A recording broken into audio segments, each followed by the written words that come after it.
हमारी आज की कहानी एक ऐसी लड़की के बारे में है जिसे एक एलियन ने प्रेग्नेंट कर दिया था। तो अब उस लड़की के साथ क्या होता है और क्या होता है उसके बेबी के साथ, ये सब कुछ हम जानेंगे हमारी आज की इस कहानी में। कहानी की शुरुआत एक साइंस लैब से होती है, जहाँ पर बहुत सारे साइंटिस्ट रिप्ली नाम की एक औरत को वापस से जिंदा करने की कोशिश कर रहे होते हैं। असल में रिप्ली 200 साल पहले एलियन से लड़ते हुए मारी गई थी, और आज यूएस एंड ओरिगा के साइंटिस्ट 200 साल बाद एक सीक्रेट मिलिट्री प्रोजेक्ट के लिए उसका क्लोन तैयार कर रहे थे। उन लोगों ने रिप्ली का ब्लड कलेक्ट किया था और उसकी मदद से 8 बार फेलियर होने के बाद उनके एक्सपेरिमेंट के द्वारा एक बॉडी ग्रो होने लग गई। अब यहाँ पर जैसे ही वो बॉडी पूरी तरह से प्रिपेयर हुई, उन लोगों ने उसका वूम्ब खोलकर उसका ऑपरेशन करना शुरू कर दिया, क्योंकि जब रिप्ली मरी थी तो उसके पहले उसे एक एलियन ने प्रेग्नेंट कर दिया था। अब यहाँ पर डॉक्टर व्रेन और डॉक्टर गिमेडियन ये देखकर बहुत ज्यादा एक्साइटेड हो जाते हैं कि रिप्ली के अंदर अब भी एक बेबी एलियन था, और वो भी बिल्कुल रिप्ली की तरह ही क्लोन होकर वापस से जिंदा हो गया था। इस वजह से वो उसे एक कैप्सूल में रखकर फर्दर स्टडी के लिए रख देते हैं। रिप्ली पर एक्सपेरिमेंट्स चल ही रहे होते हैं कि तभी एक दिन रिप्ली एक डॉक्टर का हाथ पकड़ लेती है और उसे जोर से बेहोश करने की कोशिश करती है। पर उसी वक्त उस डॉक्टर के बाकी के साथी रिप्ली को ही बेहोश कर देते हैं। अब यहाँ पर रिप्ली की 3 दिन बाद नींद खुलती है और वो देखती है कि वो एक कुकून के अंदर है और उसके हाथ पर 8 लिखा हुआ है। अब यहाँ पर डॉक्टर्स उसके ऊपर तरह तरह के टेस्ट करते हैं, और वो ये देखकर बहुत ज्यादा हैरान थे कि रिप्ली बहुत तेजी से ग्रो कर रही थी। उसका दिमाग आर्टिफिशियल इंटेलिजेंस की तरह बढ़ रहा था। उसके ऊपर जो जो भी टेस्ट किए जा रहे थे, धीरे धीरे रिप्ली उन सभी चीजों को अपने अंदर लेती जा रही थी। यहाँ तक कि उसकी बॉडी पर जो ऑपरेशन का स्कार था वो भी अब बहुत छोटा हो चला था। यहाँ पर इसी दौरान एक साइंटिस्ट रिप्ली के ज्यादा नजदीक आता है, तो वो उसे जोर से पकड़ लेती है, जिससे ये प्रूफ हो जाता है कि रिप्ली के पास सुपर इंटेलिजेंट ब्रेन के साथ साथ सुपर स्ट्रेंथ भी आ चुकी थी। यहाँ पर डॉक्टरों का ऐसा मानना था कि रिप्ली का ये सुपर ब्रेन उसके एक एलियन इंटरेक्शन की वजह से हुआ है, क्योंकि एक नॉर्मल ह्यूमन में इस तरह की चीजें होना पॉसिबल नहीं था। इतना फास्ट लर्निंग, इतना फास्ट ग्रोइंग ब्रेन, ये सब कुछ ह्यूमन पॉसिबिलिटीज के बहुत ही ज्यादा बाहर था। तभी कुछ टेस्ट करने के लिए रिप्ली को एक छोटी बच्ची की फोटो दिखाई जाती है, जिसे देखकर रिप्ली अचानक से जोर जोर से रोने लगती है, क्योंकि उसे अपनी उस मरी हुई बेटी की याद आ गई थी जिसे उसने अपने मिशन के दौरान खो दिया था। ये सब कुछ देखकर जनरल पेरेस बहुत ज्यादा गुस्सा हो जाता है, क्योंकि उसे ऐसे क्लोन्स चाहिए थे जो उसके इशारों पर नाचे, ना कि अपना दिमाग लगाए। इस वजह से वो साइंटिस्ट से कहता है कि अगर रिप्ली ने कुछ भी किया तो मैं उसे मारने में जरा भी नहीं हिचकिचाऊंगा। अब यहाँ पर ये लोग अपने दूसरे एक्सपेरिमेंट की ग्रोथ चेक करते हैं, और ये दूसरा एक्सपेरिमेंट था उस एलियन का जो कि रिप्ली की बॉडी में से निकला था। असल में ये एलियन एक क्वीन एलियन थी, जो कि बहुत ही जल्दी ग्रो कर रही थी, और अब वो कुछ ही टाइम में एग्स ले करने वाली थी। अब यहाँ पर गेडिमन और रेन जो साइंटिस्ट थे, वो सभी रिप्ली के साथ बैठकर लंच कर रहे होते हैं, और वो लोग रिप्ली को बताते हैं कि किस तरह से उन्होंने उसके ब्लड से उसे वापस से जिंदा किया है, और वो लोग उसे उसकी बॉडी से निकले हुए एलियन के बारे में भी बताते हैं। अब यहाँ पर ये सब सुनकर रिप्ली उनसे कहती है कि वो एलियन कोई छोटा मोटा एलियन नहीं है, बल्कि वो क्वीन है, और इसलिए सभी को बहुत ध्यान से रहना चाहिए, वरना सभी मारे जाएंगे। पर वो लोग उसकी बात को सीरियसली नहीं लेते हैं। यहाँ तक कि रेन उसका मजाक भी उड़ाता है, और उसके बाद ये बात यहीं पर खत्म हो जाती है। कुछ टाइम बाद मिलिट्री बेस पर द बेटी नाम की एक शिप आती है, जिसमें कुछ मर्सिनरीज होते हैं, और उन्हीं में से जॉनर नाम का एक लड़का होता है, जिसे कि चाकुओं से खेलना बहुत ज्यादा पसंद था। अब यहाँ पर मिलिट्री के सभी ऑफिशियल्स उन लोगों को चेक करते हैं, और ये बात सामने आती है कि उनमें से एक भी व्यक्ति के पास कोई वेपन्स नहीं है। तभी उनका लीडर एल्जिन बाहर आता है, और यहाँ पर उन्हें पता चलता है कि असल में इन लोगों को कमांडर पेरेस ने ही हायर किया है, मासूम लोगों को पकड़कर लाने के लिए, ताकि वो उन्हें एक्सपेरिमेंट के लिए यूज कर सके। अब यहाँ पर जब एल्जिन कमांडर पेरेस से बात करता है, तो वो 2-3 दिन तक अपने और अपने क्रू मेंबर्स के रुकने के लिए परमिशन मांगते हैं, जिस पर कमांडर पेरेस कहते हैं कि जब तक वो लोग लैब से दूर रहेंगे उसने कोई दिक्कत नहीं है अगर वो लोग आ रहे तो। खैर, अब उन सभी लोगों को जिन्हें वो पकड़ कर लाए थे, उन्हें बेहोशी की हालत में एलियंस के सामने रखा जाता है, ताकि वो एलियंस उनके अंदर जाकर रिप्ली के बच्चे की तरह ही और बच्चे पैदा कर सके।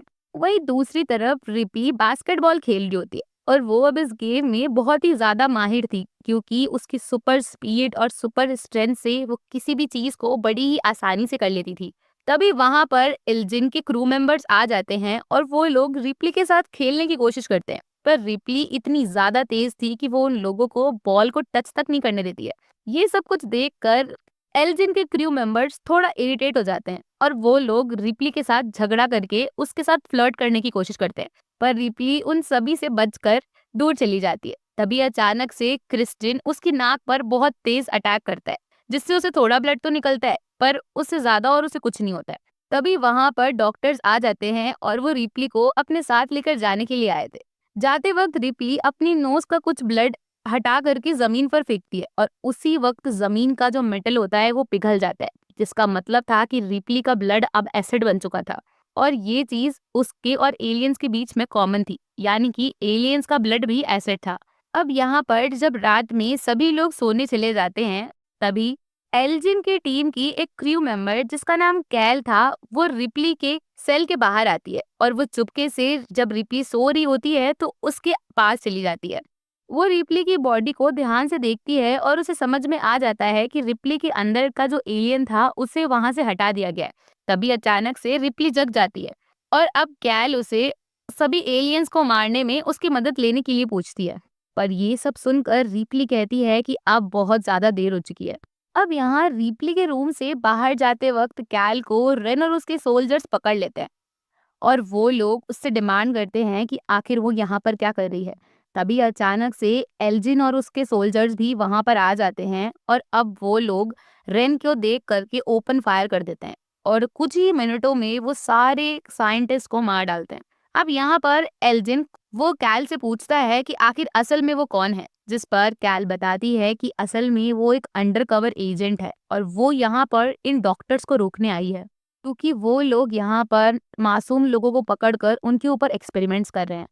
जहाँ एक तरफ ये सब कुछ हो रहा था, वहीं दूसरी तरफ सेल में काम कर रहा गेडीमन ये बात समझ जाता है कि जरूर रेन के साथ कुछ हुआ है। इस वजह से वो सारी सिक्योरिटी को वहां पर जाने के लिए कहता है। इसी बात का फायदा उठाते हुए लैब में रखे हुए बाकी एलियंस जमीन में होल करने में कामयाब हो जाते हैं, और इसी के साथ साथ अब वो लोग लैब में आजादी से घूमने लगते हैं। ये सब कुछ रिप्ली अपने सुपर सेंसेस की वजह से सेंस कर लेती है, और तभी रेन को भी इस बारे में पता चल जाता है। और जैसे ही रेन उनके बनाए हुए होल के पास जाता है, एलियंस उसे भी किडनैप कर लेते हैं। अब यहाँ पर धीरे धीरे एलियंस ह्यूमंस को उसी तरीकों से मार रहे थे जैसे कि वो उन्हें मारते थे, यानी कि फ्रीजिंग गैस के थ्रू और बाकी के मेथड्स के थ्रू, क्योंकि उनकी मेमोरी पावर बहुत ज्यादा अच्छी थी। खैर, अब यहाँ पर सभी लोग बहुत ज्यादा घबरा चुके होते हैं, क्योंकि धीरे धीरे एलियंस उन्हें मार रहे थे। अब यहाँ पर सिचुएशन इतनी ज्यादा खराब होती जा रही थी कि पेरेस और उसके सोल्जर्स भी भाग रहे थे।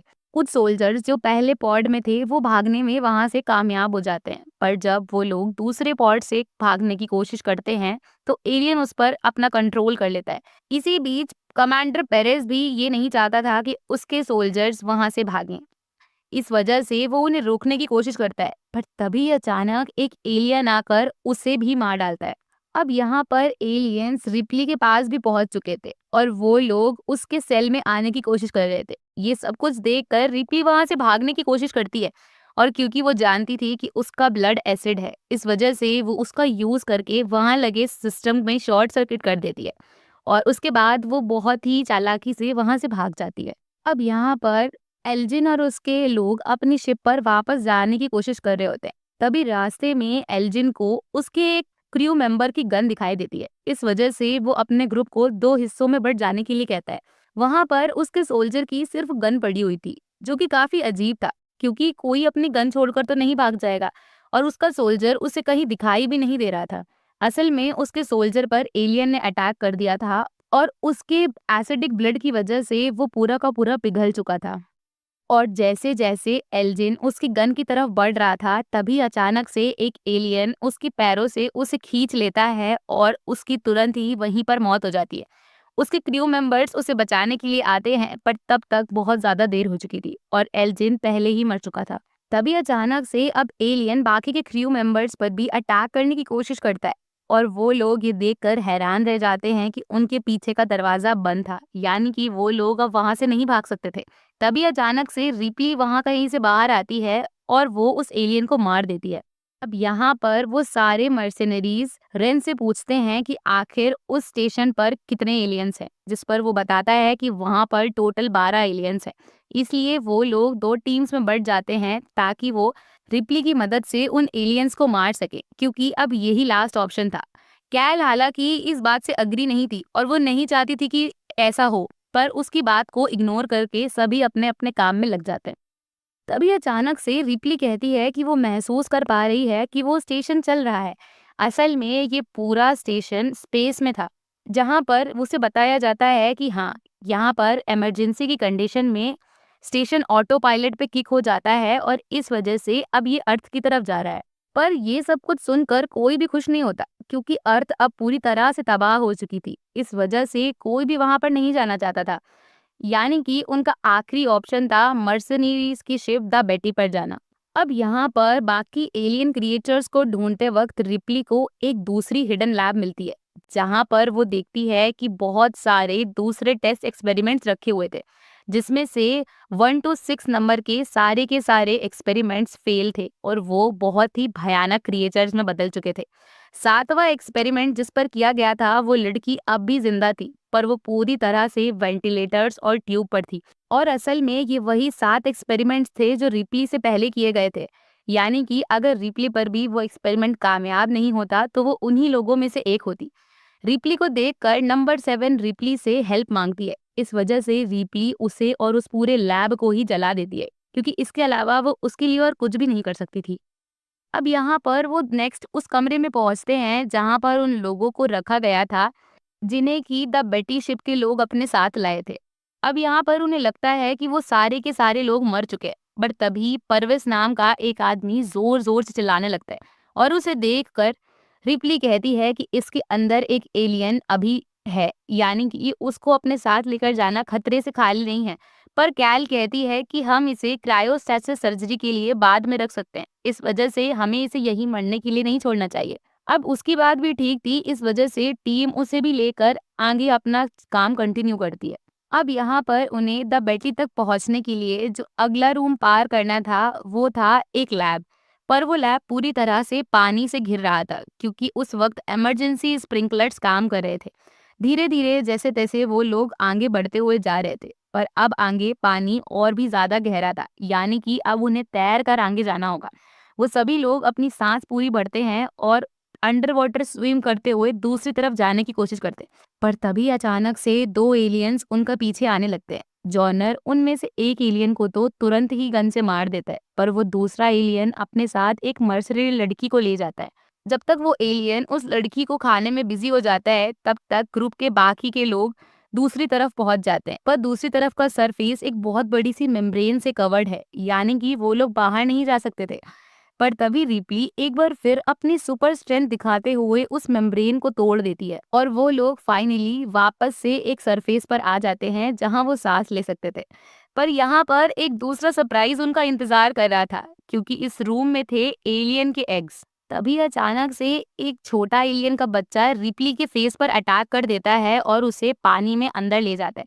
अब यहाँ पर जब रिप्ली उससे लड़ रही होती है, तब बाकी के लोग भी ग्रेनेड का इस्तेमाल करके बाकी एलियन एक्स को मार डालते हैं और इसी के साथ साथ अब वो लोग वहां से ऊपर लगी एक सीढ़ी की तरफ चढ़ने लगते हैं। तभी रेन कैल से उसकी गन मांगता है ताकि वो ऊपर का दरवाजा खोल सके, पर वो उस दरवाजे को खोलने की जगह कैल को ही शूट करके पानी में गिरा देता है। अब यहाँ पर बाकी के लोग कैल से गन छीन कर दरवाजा खोलकर उस पार चले जाते हैं।